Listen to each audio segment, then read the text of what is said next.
So let's say he's a left total knee. Which one do you want to lean on? I'll put the deadlift right here.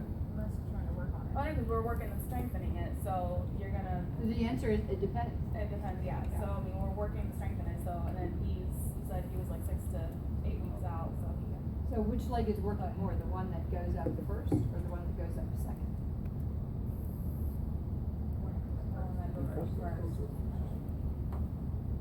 Yeah. Okay. So we would have him do like 10 sets of that. And then no, you don't have to do that. And then we would have him turn sideways. And then do lateral step up as well. That over. I mean, I would say you want to strengthen both, so that way you don't neglect the other side. So that's why you're gonna go off one side. So really slow all the way down. Yeah, you wanna do slow and controlled movements. I agree. At 7 weeks, 8 weeks, Yeah. they should be able to do this. Okay? So real quick, why wouldn't you do a single leg stance? So if it's my left knee or my hip replacement, either one, why wouldn't I want to have a patient do this for about 30 seconds? Why wouldn't I? What could happen? Come out of place? Could it dislocate? Probably unlikely to dislocate. It's not gonna. Stand on the good leg? No. Well, eventually you want to strengthen Okay. somebody's operative leg in a closed chain, weighted position to strengthen it. And eventually you want to have, so too much compressive force, okay. Would it buckle? It could buckle, yeah. But there's also something I want to make you guys aware of. The implant goes into the bone, okay? So the implants are designed many ways, but one of the things they do is through weight bearing, through walking, bone grows into the little tiny holes in the implant, okay? But that takes time. So the idea is, the theory is, and it is true in many cases, if a person is too aggressive in their rehab and somebody has them do single leg stances where the implant meets the bone. So if my hip replacement, if the stem goes down to here, and where that the titanium stem meets my bone, there can be micro movement, little tiny movement, which is not good at that point of healing. Same thing down here in the tibia.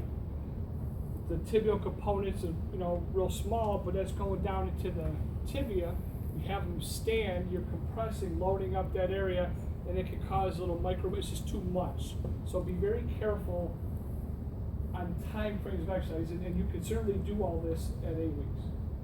That's fine. There's something else that I would have them do with the 2 weeks is lateral walking squats. Okay.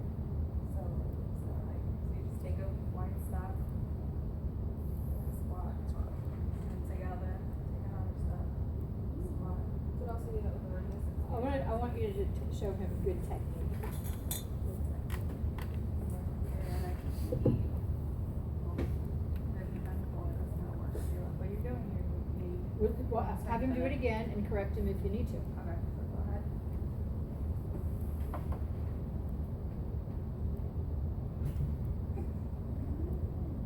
Okay, so go ahead.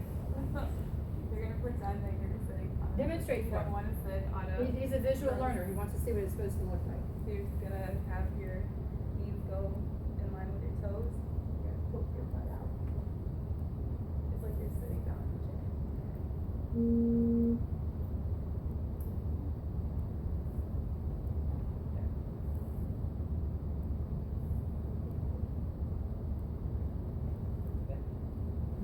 Much better. But do demonstrate, and before you start having to do the step outs, have them just do it maybe in standing. So that's great.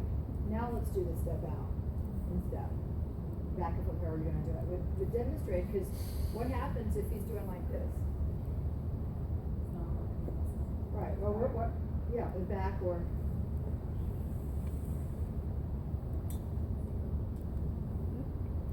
What am I working? The glutes. Glutes, right? So this is like, I wanna work quads, but I'm not, cause my quads are too weak, I can't work them that way. So watch the technique and demonstrate. Okay. Alright, good. Something else? We also have balance exercises. So the first thing I'm gonna do is have him first double check his balance, we do the balance tests. And then we can work like this, close eyes, have him, we'll first start with his arms out and then go to maybe catching something like that. And then we can have him on a dynamic surface and do ENF type stuff while somebody's encouraging. So come on up here. This way. Outgo and things. So we would have to cross his body. This works on the stability, making sure that his muscles are remaining tight. Balance. And then from that, Okay, let me just go. Let's say he's a tennis player. He wants to get back to his doubles tennis. He's not gonna play singles tennis. He's too smart for that. So what could, just like you're doing there, what else can you use as prompts? a band, He's a tennis player. well, a tennis racket. And We have one. is reaching out the tennis racket to hit a ball back and forth, Okay. or to bounce a ball back and forth in different directions. But that's good. I like what you're working on. Okay. And then we could also have him, he has a weight on his leg already. So have him come to a stable surface and do abduction. So while somebody's guarding him, you can give him a target to hit. Get on him. You could have him do inflection coming forward. And he's doing what a lot of folks, what a lot of patients do when they do hip abduction, and that is to do what? What'd you guys see him doing? Yeah, just a lateral lean. So how can you use that to eliminate that tendency to lean? Would you put it on here?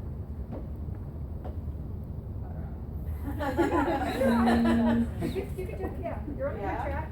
Okay. And then bring your leg out. Right, but he doesn't bring his foot back down to the surface, it just, the inside of his foot, medial border of his foot hits the box. Okay. So, yeah, do it Or again. just give me your hand. Or Put it here. put your right hand in front, let it hold on to your For right. balance. Like this one.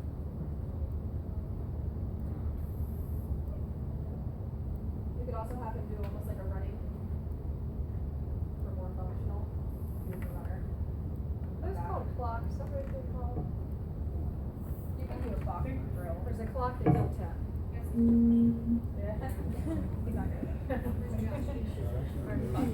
Great, what else?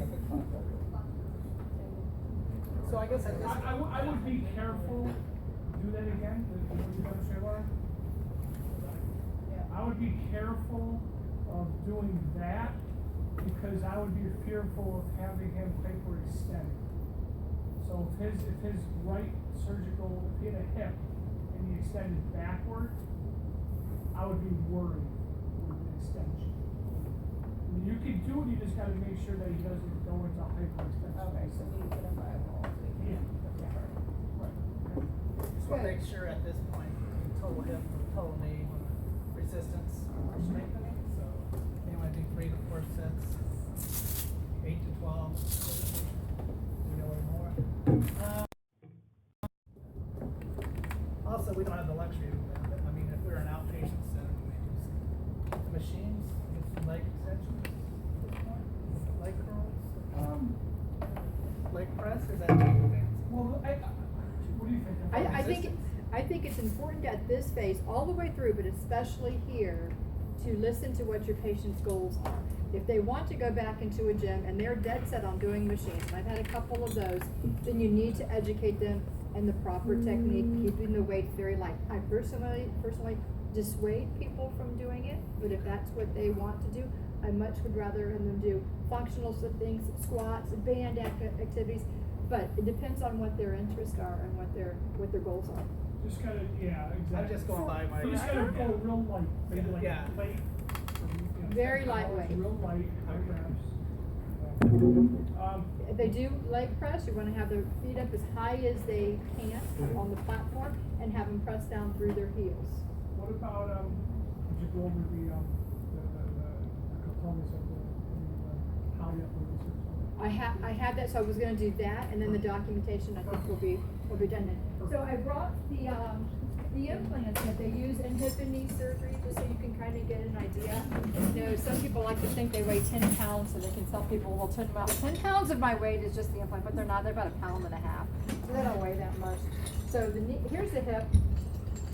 They're modular, like we talked about before. They used to all be one place and it would just be put in like this. So you can imagine how big the incisions used to be because the instruments were big and the components were big. Now they've become modular and these are even smaller than this. So they have, the instruments are angled, so the incision is small. So you have folks that have really small incisions and some of course that are larger. They make it as big as or small as they need to get in to get the work done. So this is the head. As in the picture I showed today, this is the porous coating on that. It does not go all the way to the bottom. They don't cement at the bottom because they do.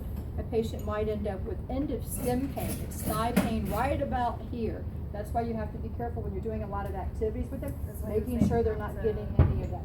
Is that why Dr. King was saying not to put, like do the one leg stance? Yeah, the one leg stands for direct lateral approach. On that side is to protect the gluteus medius repair to the greater trochanter because you don't want to pull that off, but also you want to make sure that you have good bony ingrowth in these. So I'll pass this around. It goes with this is the porous coating on the acetabular component. They rarely cement these because the acetabulum bleeds more.